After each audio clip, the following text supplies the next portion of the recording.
Welcome back to Coin Mojo. Today I want to take you off the coin roll hunting path one more time and wrap up this medical emergency. Here I'm pictured with my youngest daughter and son after about 4 weeks in the recovery. So you'll see a short video of the nurse explaining to me and my wife what all the incisions were, and then my wife interviewing me basically 3 weeks after surgery when I finally was able to at least talk a little bit and communicate because it took a few days for me to this is your wrap my head midline around everything catheter. after That is for you after can I get came more back around. meds in For and stuff, IV right? medications. Yeah. This is called the subclavicular incision from the surgery. Is that where the bypass machine? Part of it, yeah. What And else then, was that for? Did they go It's in? for the bypass machine. Sometimes they use that to clamp the aorta. Oh, okay. And then here's this. This is your incision for your surgery, and then this is the one that acute care did. And they went into his belly because of He had Just the- compartment syndrome. so there was blood. Mm-hmm. And fluid, and then there's an incision in the groin too. Oh, I didn't know that. Yeah. What was this one for? The bypass machine too. Oh, okay. Now, when they went into here, is that where they also repaired the abdominal aorta, or? I think it all went down. And these are the chest tubes, right? The iliac aneurysm. Yeah, these are the chest tubes. I don't know if vascular vascular would have worked within this incision generally. This was acute care surgery's area. And they just went in there. That to was see just if to there get the was any- tension out. Okay. Because See if- compartment syndrome is just a lot of pressure. They have to relieve the pressure or the muscles start to die. Okay. So it was just opening up to relieve pressure. Correct. And to see where the bleeding was, I think Dr. Nemi said. Yeah, yeah. Yeah, the iliac, they didn't do anything with that. That's another thing, is that you have to go Vascular back surgery, to yeah. vascular surgery, and they've got to fix that still. So you've got some other procedures left. And Dr. Nemi said that this is a war, Yeah. and these are your first battles. Huh. So, okay. I don't remember. You don't remember anything? No. Do you remember talking to your sister Mary on the phone? Vaguely, When Kathy came to the house, apartment, right? Mm-hmm. And she couldn't find my apartment. Right.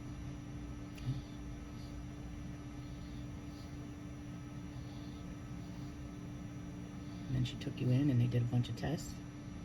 And you told me you were going downtown in an ambulance.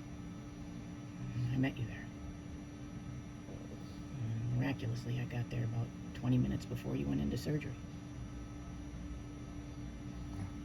You remember that? You were scared when you went in. Mm-hmm.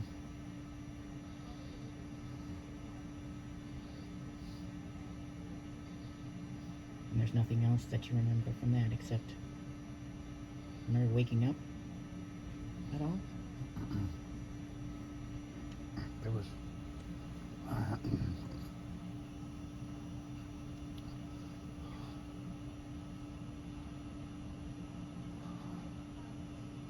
I remember being in jail. Like I was in jail. Like I wasn't unconscious. I was conscious. You were conscious when you had the vent in? Yeah. When you say you were in jail, was it like a dream? Like you were in jail? Like a prison camp.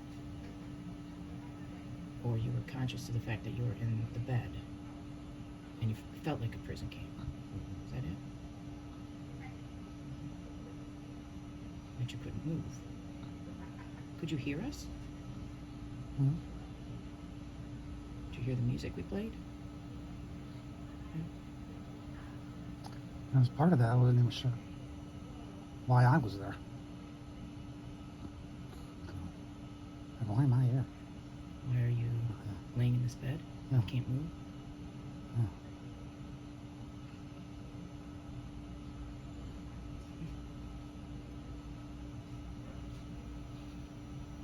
did it seem like it was for you? Were you going in and out of sleep and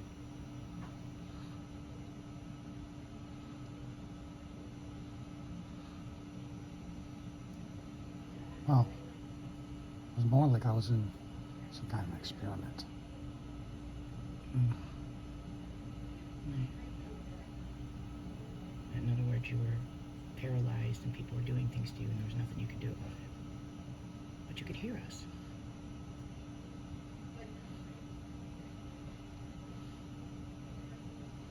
Was I at a place on 15 in Maple? That's a whole fucking dream scenario that Mm-hmm. And what was it? like a fucking experiment. 15 in Maple. Isn't 15 and Maple the same road? Yeah, Where were you when you felt like you were there? in an office. Office building. In an office building. Yeah. In an office building. And it was a deja vu. It was not like this hadn't happened before.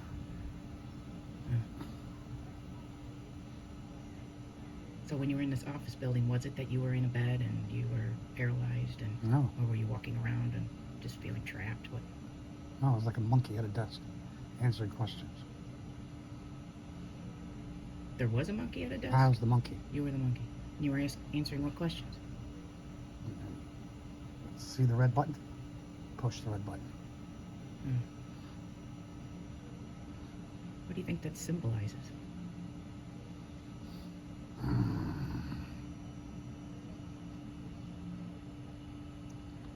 That we had no control over our own selves.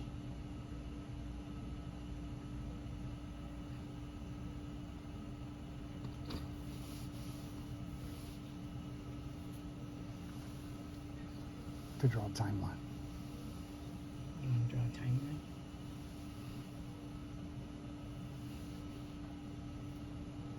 When you went into the hospital to now?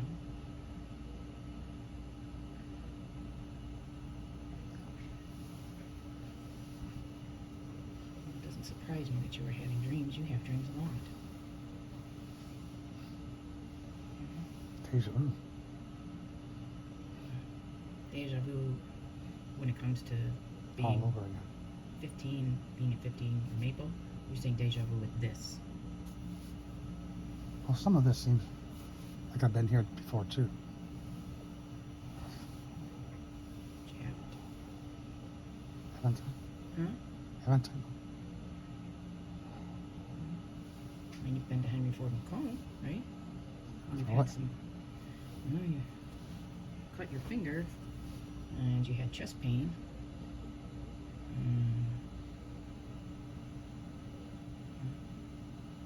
But other than that, only two things I can remember.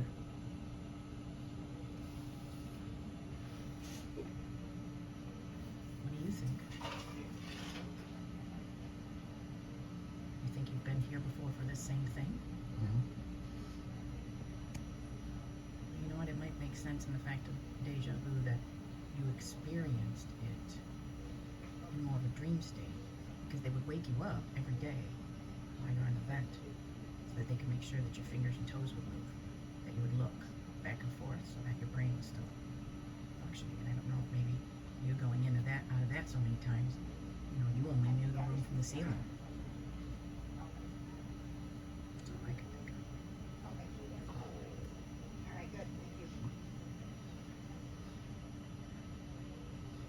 You just seem lost. Like you don't know where you are. You don't know. Just-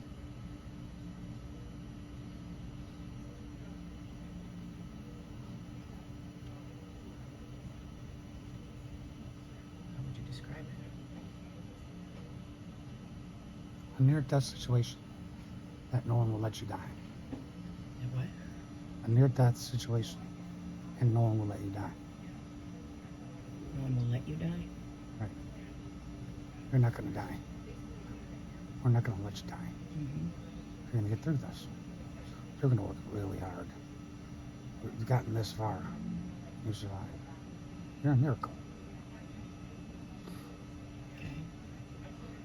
you said no one will let you die. It's like you're saying to me you wanted to die. No, that's not what I meant. Okay.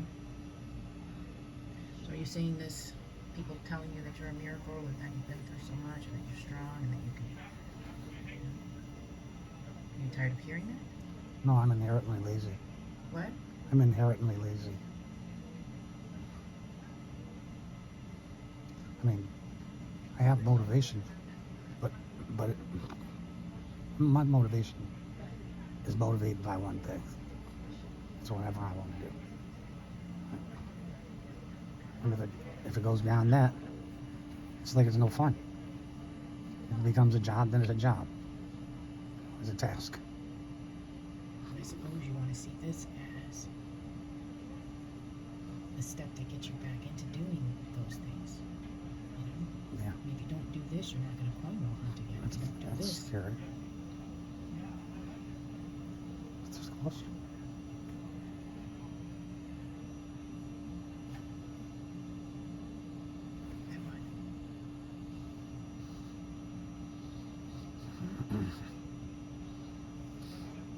That close to retirement. Everything's changed.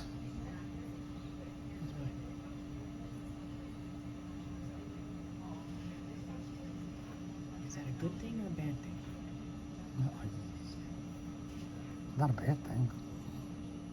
It's just not the same thing. You know.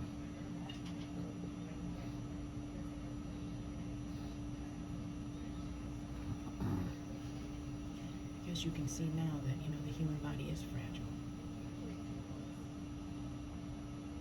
And we don't tend to take it seriously to take care of it until it fails on us.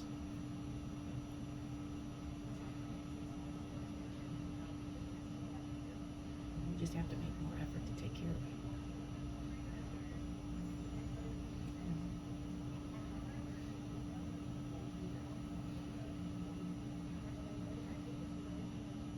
That was one of the many thoughts I had, was the fact that you've worked so hard all your life.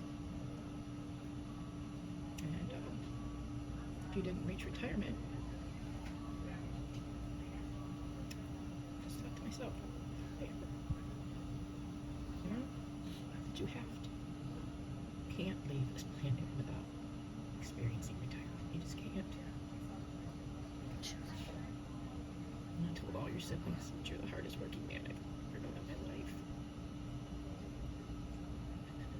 You have worked hard, all of you. You've worked hard since you've been with me. You couldn't go yet.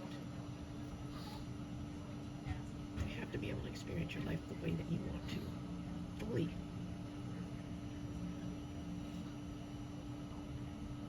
I hope you see, you know, and I think you know, that you've worked very hard since you were, what, 7, 8 years old? I don't know what it's like to not work hard.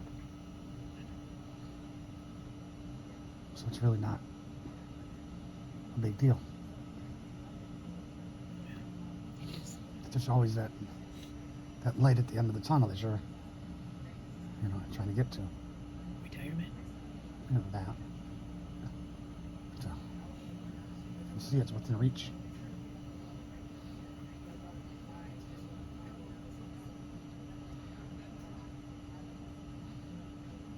Well, it's within reach. You're going to recover. The only thing you may not be able to do is pick up 50-pound coin bags, but other than that, from everything that I've read about, you can get yourself right back to where you were, maybe even stronger, depending on how much, you know, we decide to exercise together. Mm-hmm.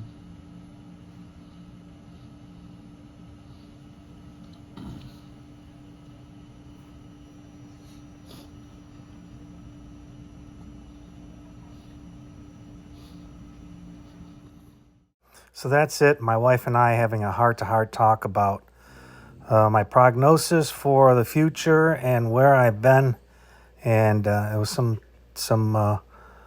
moments there. But that's real talk, people. Life is short. Coin Mojo out.